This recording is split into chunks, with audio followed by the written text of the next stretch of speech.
Monday night has a smell. Not the laundry day smell. Not the leftover pasta reheated into tragedy smell. I mean the specific smell of a week starting tomorrow and two adults pretending their relationship is still a partnership and not a hostage negotiation with nicer furniture. I was in the kitchen, doing dishes we both ate from, because apparently I'm the only one who believes in the ancient ritual of cleaning up after you exist. The clock said 10:47 p.m., which is a funny time when you think about it. It's late enough to feel disrespectful, but early enough that if you point it out, you look like a controlling husband in a Lifetime movie. I heard the front door, the lock turning slow like it was trying not to wake the guilt up. Then heels. Calm. Unhurried. The kind of footsteps that say, "I'm not sneaking. I'm arriving." She walked in like she'd just returned from a private event where the dress code was indifference. Hair, perfect. Makeup still intact. Not a smear, not a rushed wipe, not the face of someone who fought traffic, weather, or consequences. She didn't even glance at me at first. She set her keys down like punctuation. I dried my hands on the towel and turned. Not angry, not even accusatory. I've learned that if you sound like you care too much, you get framed as the problem. So I asked the question the way you ask a waiter if the kitchen is still open. "Hey," I said, "where were you?" She looked at me with that mild, distant expression people reserve for customer service workers who said something inconvenient. No sigh, no eye roll, no drama. Just a clean, casual sentence, like she was reminding me what day it was. "You should be grateful I still come home." There are sentences that hit you like a slap. She didn't say it to hurt me. She said it like a reminder, like I'd forgotten the rules of the room and she was doing me a kindness. I blinked once, slow. In my head, I ran through possible responses like a man scrolling through bad decisions at 2 a.m. Option A, "Excuse me?" Too emotional, she'd call it a tone. Option B, "That's a messed up thing to say." She'd call it your interpretation.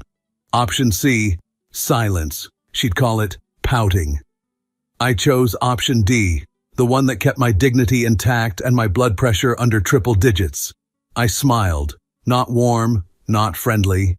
The kind of smile you give a stranger who just bumped into you and didn't apologize. "Grateful," I repeated, like I was tasting the word. "Okay."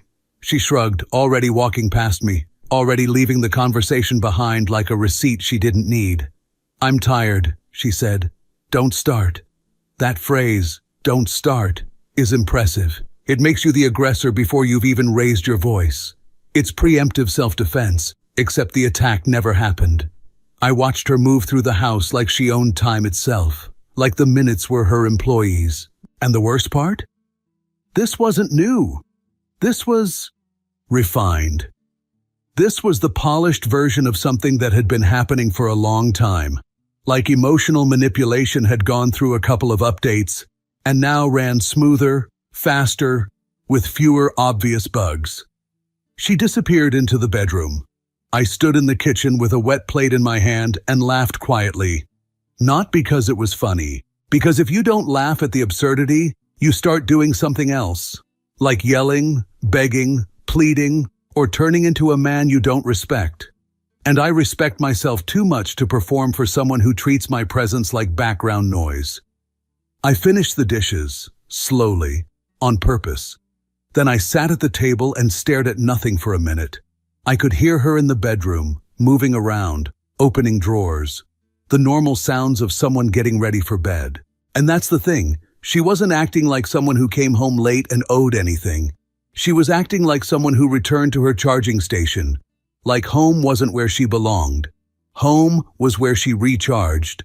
I thought back to the first time she ever came home late. Back when she still explained.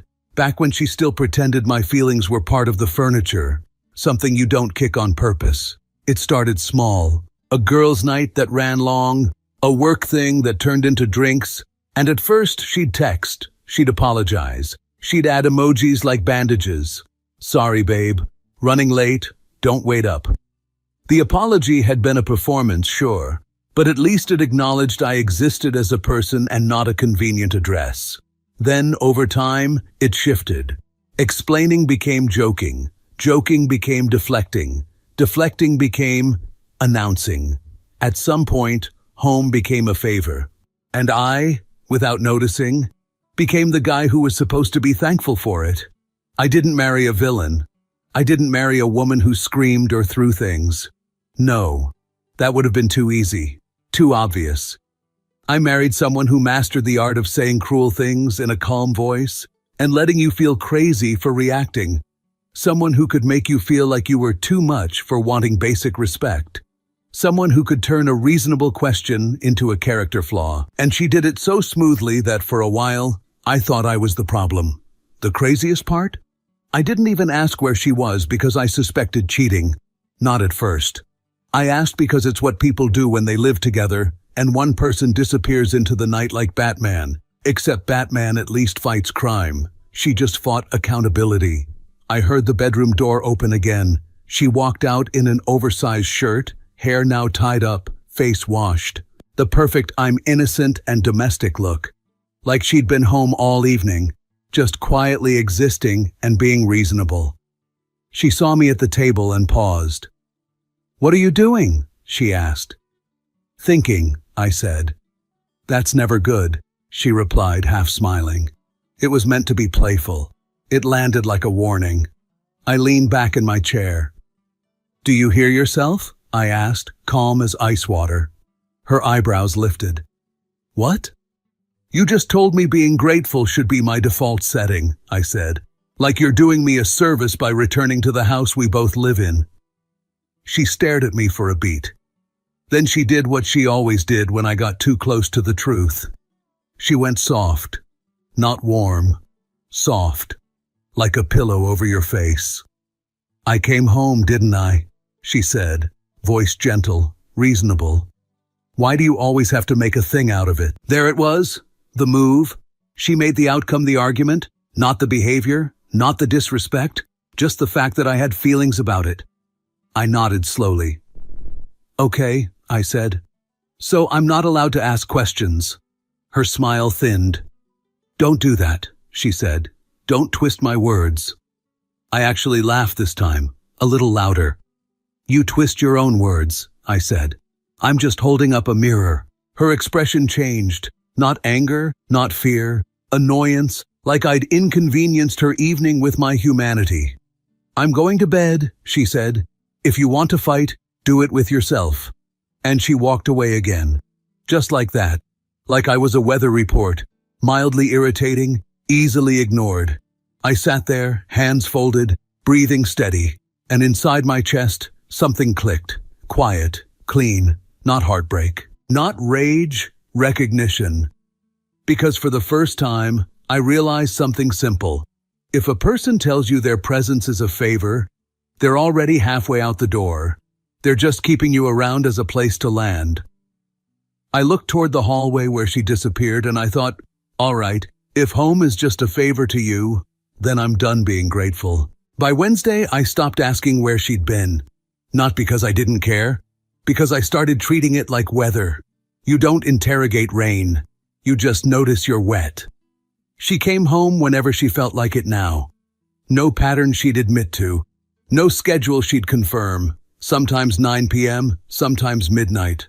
Once, close to 2. Always calm, always unbothered, always acting like time belonged to her personally, and the rest of us were borrowing it. She'd walk in, keys down, shoes off, phone face down on the counter like it was allergic to honesty, and the house would adjust. Lights would feel dimmer, silence would stretch, not tension, something colder, expectation, not, how was your night? But, how will you behave now that I'm here? The first night I didn't ask anything, she noticed immediately. She paused in the doorway, looked at me like a cat checking whether the bowl had been filled. No questions? She asked. I didn't look up from my laptop. Nope. She tilted her head. That's new.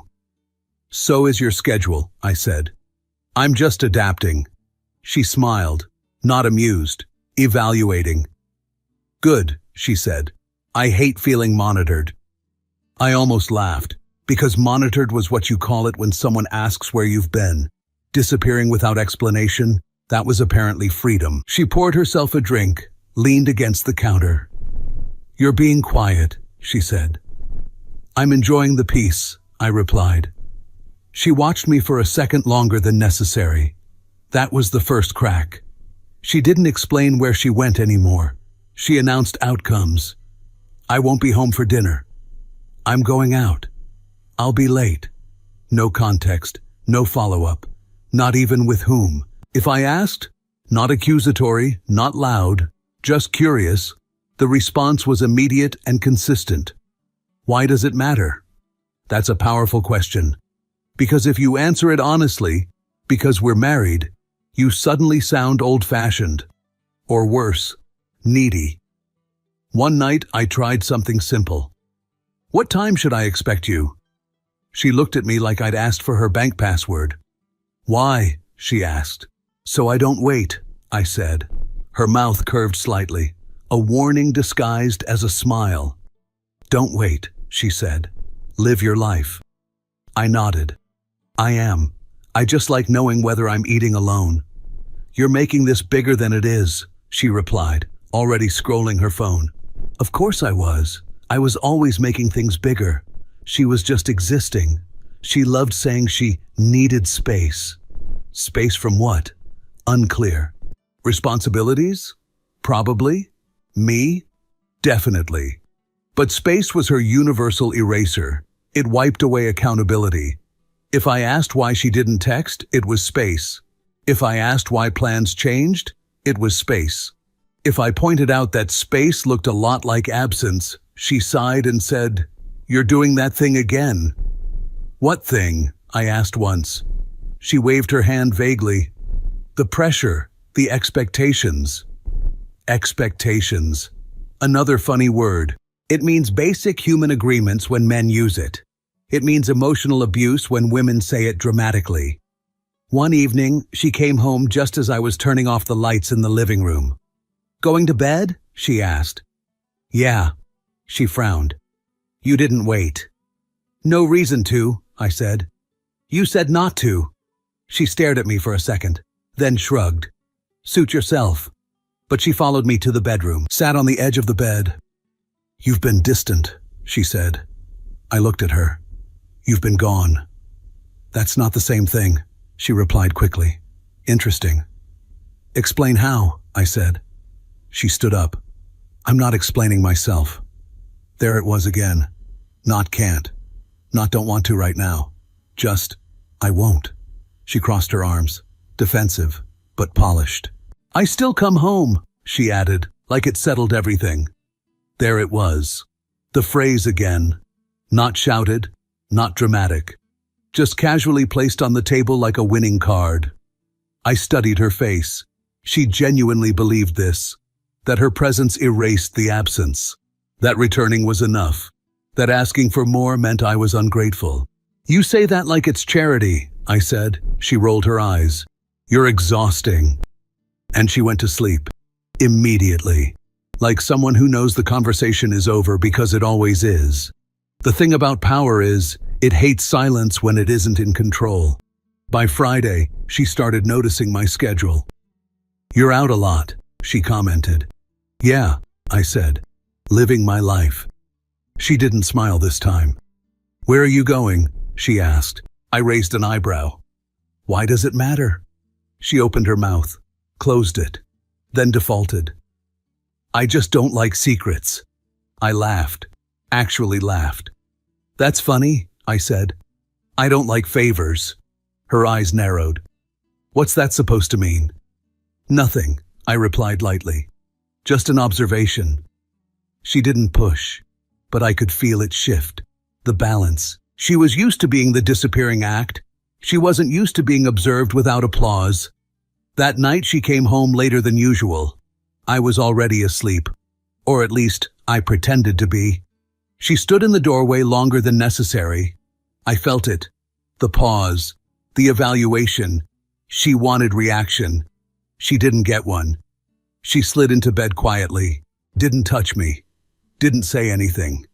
And for the first time, the silence wasn't working for her. I lay there, staring into the dark, fully awake. And something settled in me. Not anger, not sadness, clarity. This wasn't miscommunication. This wasn't independence. This was control through unpredictability. Show up whenever you want. Withhold explanation, demand gratitude, punish curiosity, reward silence. And the realization hit me, sharp and clean. She didn't want a partner. She wanted a place to return to. A safe landing strip. A man who stayed still while she tested how far she could drift. I wasn't confused anymore. I was just done pretending this was normal. And once you see the pattern, you stop playing the role it requires. The confrontation didn't happen during a fight. That would have been too cinematic. It happened on a Thursday night, which is the least dramatic day of the week. She came home at 12:18 a.m. I know the exact time because I checked it on purpose. Not because I was waiting, because I wanted to see if I still cared enough to notice. I was sitting on the couch, lights low, TV on mute. Not sulking, not brooding, just present, calm, awake. She stopped when she saw me. Not startled, suspicious. "You're up," she said. "Yeah." "No, sorry." "No, did I wake you?" She set her bag down slowly, like she was gauging whether this was going to be a scene. That's what bothered her. "Long day?" she asked, casual. "Sure," I said. "Yours?" She shrugged. "Busy." There it was again. That empty word. Busy. The Swiss Army alibi. I nodded once. Then I said it. Calm, measured, no edge. "Can we talk about what's been going on?" Her shoulders stiffened immediately. "Now?" "Yes." She exhaled through her nose. Annoyed, not nervous. "Okay," she said. "Say it." That tone. Say it. Like I was about to complain about customer service. "I'm not asking to control you," I said. "I'm asking to understand why you disappear and then act like I should thank you for coming back." She laughed. Not amused, defensive. "You're exaggerating." "I'm quoting you." She crossed her arms. "I don't owe you a detailed itinerary," she said. "I'm an adult." "So am I replied. "That's why I'm asking like one." She tilted her head, eyes narrowing. "Why do you need to know everything?" she asked. I said, "Just enough to feel like I'm not living with a guest who drops by when it's convenient." That landed. I could tell because she didn't respond immediately. She looked away, then back at me, irritation sharpening. "You're making this about control," she said, "and that's not attractive." I smiled slightly. "Neither is treating your marriage like a hotel." She scoffed. "I come home." There it was again, the mantra. I come home. As if the bar couldn't possibly be lower without digging. "I know," I said. "You remind me, often." Her voice hardened. "You should appreciate that." I leaned forward, resting my elbows on my knees. "Do you hear how that sounds?" I asked. She rolled her eyes. "Here we go." "No," I said. "Stay with me for a second. You talk like your presence is a favor, like I'm supposed to be grateful you still tolerate this place."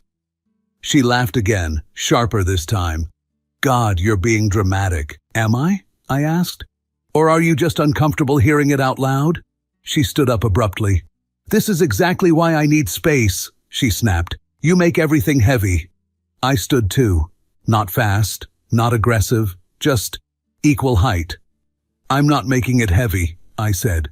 "I'm making it honest." Her eyes flashed. "You're acting dependent," she said. "That's the problem." There it was. Clean, precise, weaponized. "Then maybe you're too dependent?" She didn't yell it. She offered it. Like advice. Like she was doing me a favor by diagnosing me. I stared at her for a second longer than comfortable. Then I nodded. "Interesting," I said. She frowned. "What?" "That's your conclusion," I continued. "Not that you've been absent. Not that you refuse to explain anything. Not that you use coming home like leverage." She folded her arms tighter. "You want reassurance all the time," she said. "Some men would beg me to stay." I smiled. "Some men might," I agreed. "But they're not married to you. They're just reacting to the version of you they're allowed to see." Her jaw tightened. "That's unfair." No, I said. Unfair is making someone feel needy for wanting basic respect. She shook her head. You're twisting this. I shrugged. You're avoiding it. Silence fell between us. Not loud, not explosive, just heavy enough to mean something broke. You know what? She said finally. I'm not doing this. You're projecting your insecurities onto me. Insecurities, I repeated. Right. She grabbed her phone. I'm going to bed, she said. We'll talk when you calm down. I laughed quietly. That made her stop. Calm down, I said. I've never been calmer. She didn't like that answer. She turned away, halfway down the hall. And for the record, she added, not looking back, I still come home. I watched her disappear into the bedroom. Then I sat back down, not defeated, not angry. Just done playing the role she needed me to play. Because something had shifted during that conversation. Not in her, in me. I saw it clearly now. Every time I asked a question, she called it pressure. Every time I expressed discomfort, she called it dependency. Every time she disappeared, she called it freedom. Every time she returned, she demanded gratitude. That wasn't independence. That was leverage. And the moment you see the pattern, you stop reacting to the performance. You stop apologizing for wanting reciprocity. You stop being understanding in a one-sided arrangement. That night, lying in bed next to someone who felt farther away than a stranger, I made a quiet decision. I wasn't going to beg. I wasn't going to chase. And I definitely wasn't going to thank someone for showing up to the life we supposedly shared. The point of no return happened on Saturday. She came home at 1:06 a.m. I know because I checked the clock the moment I heard the tires on the gravel. The house was dark. The TV was on but muted. A silent loop of faces moving their mouths without sound. I'd left it that way on purpose. It felt appropriate. I was sitting on the couch with my elbows on my knees, hands clasped, not praying, just compressing all the thoughts so they wouldn't spill out of me. I wasn't waiting. Waiting is what you do when you still believe someone will show up and care that you were awake. This was different. This was surveillance of my own life. Then I heard a car, and my body reacted before my brain gave it a name, because it wasn't the familiar pattern. When she used an Uber, there was a rhythm to it. The car would pull up too close to the curb, there'd be a quick door slam. She'd move fast, like she wanted the moment to be forgettable. She'd come in already prepared to be annoyed if I said anything. This sound was slower, deliberate. The tires didn't scrape. They rolled like the driver knew exactly where to stop. The engine didn't cut off immediately. It idled for a beat. Steady, calm, comfortable. I stood up. Not abruptly. Not like a jealous man about to explode. I stood up like someone who wants to look himself in the mirror later and not feel small. My bare feet touched the cool floor, and that sensation, cold tile against skin, felt like reality trying to wake me up. I walked to the window. The blinds were half open, and the streetlight outside painted the driveway in a pale yellow wash. A sedan, clean, not flashy, pulled just far enough in to be respectful. Driver's door opened first. A man stepped out, tall enough to feel irritating. Not because tall is bad, but because confidence is louder when it has extra inches. He didn't rush. Didn't glance around like someone worried about being seen. He shut the door gently, like he cared about the car. Then her door opened. She stepped out. And the first thing that hit me wasn't anger. It was the laugh. She laughed like the night belonged to her. Not the light, dismissive laugh she gave me when I tried to be funny in the kitchen. This was a real laugh. Warm, loose, the kind of laugh people have when they feel safe and admired. My stomach didn't drop. It tightened, like someone cinched a belt around my ribs. Then I saw the flowers. At first, I didn't register them because my brain tried to protect me by interpreting it as anything else. He handed it to her. And she took it the way you take something you expected. No confusion, no, oh my God, you shouldn't have. Just acceptance. They stood there for a second, not kissing, not touching, but close enough that the air between them looked familiar. He said something, couldn't hear it through glass, and she smiled again, smaller this time, controlled, like an inside joke. Then she turned toward the house, didn't look back, didn't wave, didn't do the polite little acknowledgement you do when someone is just a friend. She walked up the path with the flowers held against her chest like a prize. The man stayed by the car for a moment, watched her go inside like he had the privilege of watching the end of the scene. Then he got back in. Engine started. He drove off like he'd done what he came to do, and the driveway was quiet again. My hands were still on the blinds.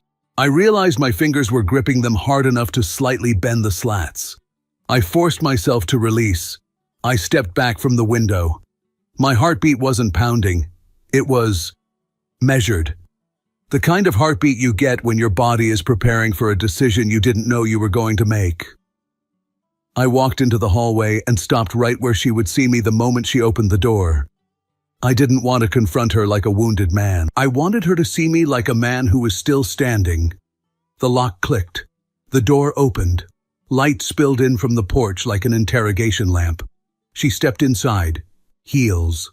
Calm. Unhurried. She held the bouquet like it was perfectly normal to walk into your shared home carrying proof that someone else had been romantic enough to buy you flowers at 1 a.m. She saw me and paused, just for a fraction. Her eyes flicked to my face, then to the dark living room, then, yes, to the flowers, like she was quickly calculating the least inconvenient version of reality to present. Then her expression smoothed out. Not guilty, not ashamed. Mildly annoyed that I existed in the doorway at all. "Why are you standing there?" she asked, voice light, almost playful. "You look like a serial killer." I didn't smile. I looked at the flowers, then back at her. "Who drove you home?" I asked. My voice came out even, not trembling, not raised. She shifted her weight onto one leg, still holding the bouquet. "A friend," she said.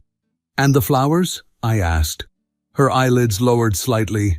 That micro-expression she had when she thought she was about to deal with something annoying.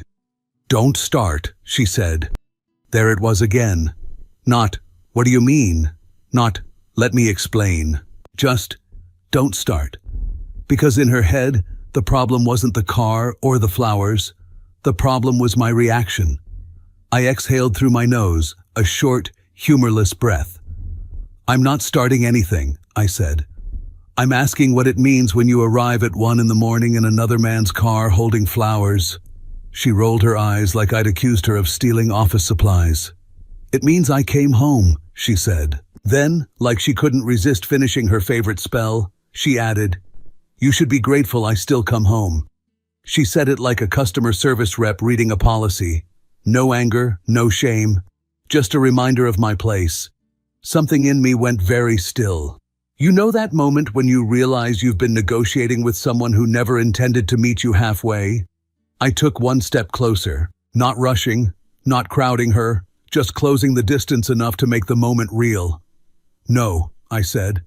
She blinked. "What?" "No," I repeated. "I'm not grateful." Her mouth opened slightly, then closed, like she wasn't used to that word being denied. "Wow," she said, dripping sarcasm.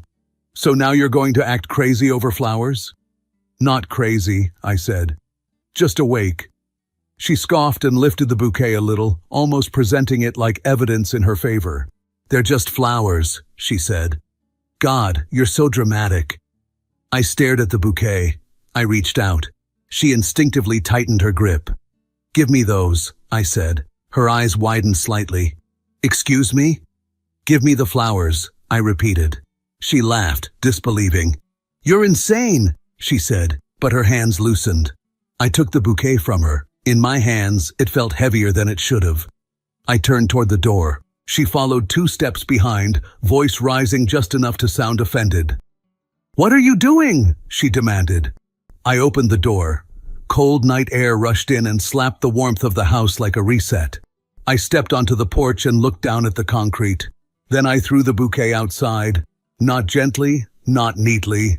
I threw it like I was tossing out something rotten. It hit hard. Stems snapped, petals scattered. A couple flowers rolled into the dark like they were trying to escape the scene. The sound was loud, final. I stood there for a beat, breathing in cold air, feeling my chest open in a way it hadn't in months. Behind me, her voice cracked with anger. "What the hell is wrong with you?" she shouted. I turned back slowly, still on the porch, one hand on the door. "What's wrong?" I said, voice low and steady. "Is that you don't get to walk into this house with another man's flowers and expect me to be grateful you remembered where you live." Her face was flushed now, not guilt, rage. "You're acting insecure," she snapped. "You're embarrassing." I stepped inside and closed the door. The click of the lock seemed to hit her harder than the flowers hitting the ground. I tilted my head. "This is me being done." She stared at me like she didn't recognize the rules anymore. "This is my home too," she said, voice shaking slightly. And that shake, tiny as it was, made something in me almost pity her. "No," I said quietly. "This has been your pit stop." Her jaw tightened. She tried a new angle, calmer voice, reasonable tone. "You're making assumptions," she said. "It was a friend. The flowers don't mean anything." I nodded slowly. "Okay," I said. "Then you won't mind leaving." Her eyes widened. "What?" "You heard me." I stepped aside and pointed toward the door, the same door she'd walked through like she owned the air. "Go," I said. Her breathing sped up. "You can't kick me out because you're throwing a tantrum," she hissed. I laughed softly. "You know what's crazy?" I said. "Me sitting in the dark pretending this is normal." She shook her head, trying to regain that familiar power. "I still come home," she said, desperate to anchor herself. "I always come home." "And I'm telling you," I replied, "that coming home isn't a gift." I took a step toward her, not threatening, but close enough that she had to look at me fully. "It's the minimum," I said, "and you've been using the minimum like it's leverage." She opened her mouth, closed it. Her eyes flicked toward the living room, the kitchen, the hallway, like she expected the house itself to step in and take her side. It didn't. It was just us. "You're going to regret this," she said finally. "Maybe," I replied, "but I won't regret respecting myself." She swallowed. Then she tried the old move, moral superiority. "You're being emotional," she said. "You need to calm down." I smiled, genuine, because that line used to work. It used to make me second-guess my own reality. Not tonight. "I'm calm," I said. "That's why this is happening." Her hands trembled slightly as she reached for her phone. Then she stopped, as if realizing calling someone would mean admitting out loud what just happened. She grabbed her keys instead. She took one step toward the door, paused, looked at me like she expected me to stop her, to soften, to negotiate. I didn't. She swallowed again. Then she opened the door. The night air hit her face. She stepped out. I watched her go, not with anger, not with triumph, with the same detached attention you give a chapter ending. She turned back once, just as the porch light framed her. "You're really doing this," she said, quieter. "Yes," I said. She held my gaze for a moment. Then she walked down the steps. I closed the door, locked it again. The click was loud. I stood there in the hallway, feeling my heartbeat slow, feeling the house settle around me like it was finally allowed to relax. Outside, the bouquet lay scattered on the ground, and I didn't feel guilty. I didn't feel jealous. I didn't even feel sad. I felt something I hadn't felt in a long time, relief. Because for months, she'd been making me compete with her absence. Tonight, I stopped competing. Tonight, I took my home back. And if she needed a place to still come home to, she could go find a new one. The house didn't feel empty after she left. That surprised me. I expected echoes, ghost noises, that dramatic silence people write about when a relationship ends and every object starts accusing you of memories. Instead, it felt neutral, like a room after someone stops smoking in it. The air clears, and only then do you realize how bad it was before. The first night, I slept straight through. No waking up to check the time. No listening for keys. No half dreams where I was already disappointed before my eyes opened. Morning came quietly. I made coffee for one, not as a statement, not as a victory lap, just because there was no one else to consider. My phone stayed face down on the counter. When I finally checked it, there were messages, not apologies, not understanding, explanations. She said she was hurt. She said I embarrassed her. She said I overreacted to something innocent. She said she needed time. She said I acted impulsively. She didn't say she was sorry. She didn't ask how I was. She didn't ask if she could come back. She assumed the door was still there. I didn't reply. Not out of cruelty, out of accuracy, because anything I said would have invited negotiation, and negotiation was the trap that kept me stuck for so long. A few days later, mutual friends reached out. Careful messages, neutral tones. Are you okay? What happened? She's really upset. I answered honestly, but briefly. She treated coming home like a favor. I stopped accepting it. That was usually enough. Some people understood immediately, others didn't. The ones who didn't tended to talk a lot about compromise and communication, without ever mentioning respect. I stopped explaining after that. Explanations are for people who plan to stay. Weeks passed. She never showed up at the door. I think part of her believed I'd cool off, apologize, invite her back into the role she was used to, the place she could leave and return to without consequence.